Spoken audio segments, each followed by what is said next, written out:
What's up, everybody? Welcome back to another Pitching Ninja's Filthiest Pitches of the Day. I am Pitching Ninja, and I'm here with our resident heat miser, Will Leahey. What's up, Will? Is that because of the hair, Ninja? No, it's because everything you touch melts in your clutch. You're too much. That's absolutely right. I should realize. Let's see if anybody knows that reference. I hope they do. Yeah, let's hear it in the comments. But also in the comments, let's hear about Kumar Rocker because he made his MLB debut yesterday, and he didn't disappoint. One of the long-awaited debuts, Ninja. Is it safe to call him one of the best college pitchers ever? Certainly one of the more storied college careers in history. And through the absolute greatest game ever pitched in college baseball history, 19 strikeouts in the super regional against Duke, where they were trying to get in his head, all that. Yeah, absolutely burst on the scene. Yeah, so Kumar's the man. The Mets ended up drafting him in 2021. I was psyched about it as a Met guy living in Queens, and then they just sent him back because I guess they claimed there was some fuzzy stuff going on with Kumar and Boris and his injury report, blah, blah, blah. Nobody wanted him to do it at the time, and it looks like it's biting him in the butt now because he looks like he's going to be awesome for the Rangers for a long time. Ninja, how'd you like his debut yesterday? I loved his debut, and I've been waiting for this for a long time because I know Kumar since he was 10. We played against him in Cooperstown back in the day. My son had a pitching duel against him, and we won. I told him about that when I interviewed him. Shout out, Jack. He totally remembered that. And basically had seen him develop over the years because he also played in East Cobb where we played travel ball, and I coached. So know him for a long time, a great, great dude. And it was so much fun to watch him make his MLB debut. And what a debut it was. No hyperbole. It was absolutely ridiculous. He had 7 strikeouts in 4 innings, giving up only 1 hit, and that hit was on a home run. So it doesn't even count. But the story of this game, and it's going to be the story of Kumar's major league career and the story of the major leagues, because his slider is unhittable. His slider is one of the filthiest sliders you will see. It was that way in college when he had that 19 strikeout game. All 19 strikeouts were on his slider, and all of them were swinging. He had 13 whiffs on his slider yesterday out of 21 pitches for a 62% whiff rate. And if you think that is like an outlier, well, in the minor leagues, he had a 79% whiff rate on his slider. It's absurd.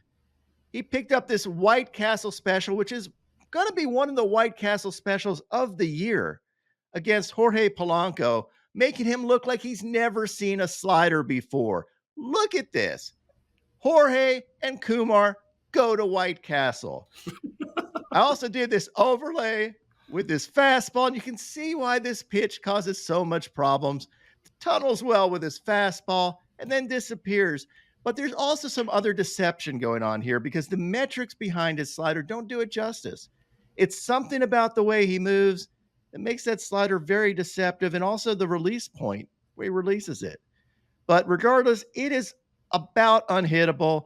Bruce Bochy, after this game, called it as impressive a debut as he's ever seen.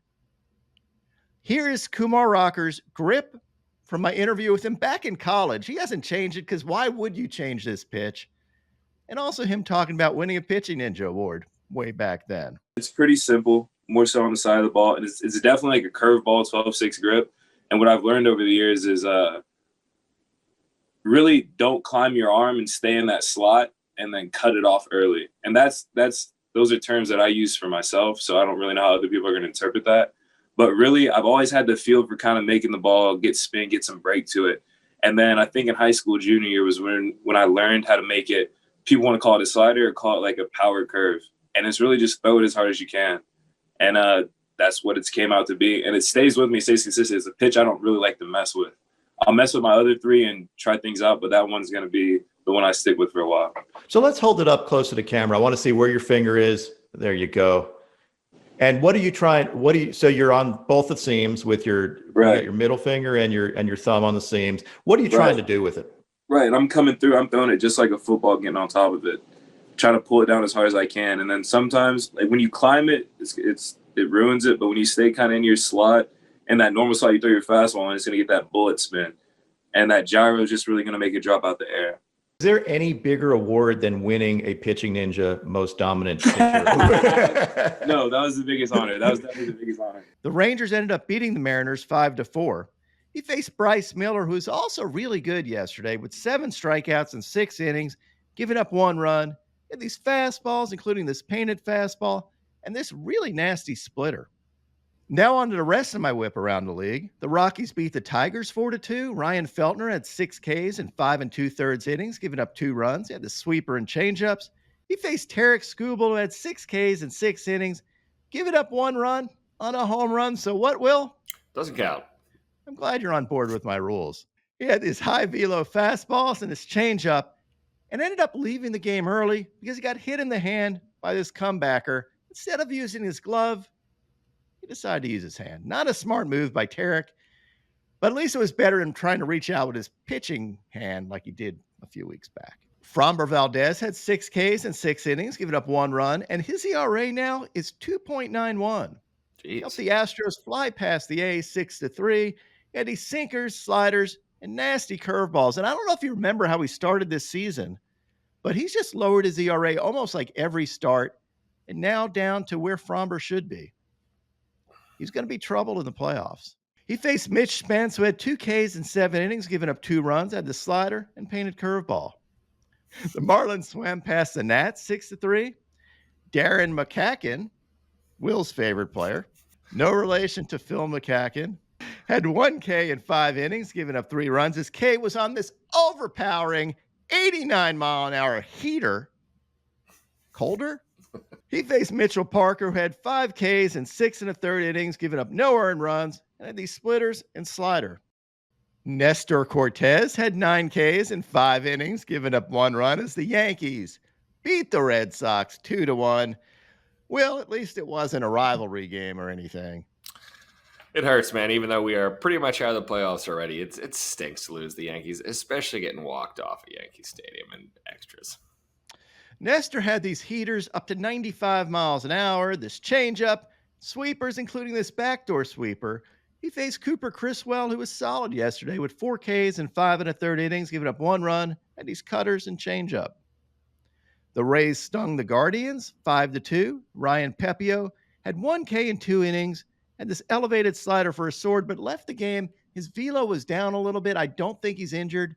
It was just one of those days. He faced Gavin Williams, who had 5 Ks in 5 1/3 innings, giving up 3 runs. He had these fastballs, slider, cutter, and curveballs. Frankie Montas was really good yesterday with 8 strikeouts and 6 scoreless innings, giving up only 2 hits as the Brewers blanked the Giants 3-0. He had these fastballs, splitter, and this slider. And here's a slider from a home plate view. It's kind of nasty. He faced Hayden Birdsong, Mr. Tambourine Man, who had 4 Ks in 5 scoreless innings, giving up 2 hits, and this fastball, slider, and changeup. The Redbirds flew past the Reds yesterday, 6-1. Sonny Gray went 6 innings with 9 Ks. Nice. Giving up 1 run on 2 hits. He had this painted 2-seamer and this absolutely mean one to Ellie De La Cruz. Filthy stuff. And I thought his filthiest pitch yesterday were his sweepers. These things are disgusting. He faced Jacob Junis, who had 3 Ks in 5 innings, giving up 1 run, had this 2-seamer and slider. Now on to my filthiest relievers. Aaron Ashby had this dirty slider. Sean Gunther had this slider. Ian Hamilton had this fastball and sliders. Kenley Jansen had this nasty cutter. The drunk uncle, Andrew Kittredge, had this slider. Mason Montgomery had this slider and 98-mile-an-hour heater. Trevor McGill K'd the side with absolute gas. David Robertson had this cutter and knuckle curve. And Cole Sulser had this dirty changeup. My top 5 filthiest pitches of the day yesterday. At number 5, Bryce Miller for his splitter. Number 4, Devin Williams for this wicked airbender. At number 3, Frankie Montas for his splitter. At number 2, Sonny Gray for his mean front door 2-seamer, as well as his sweepers.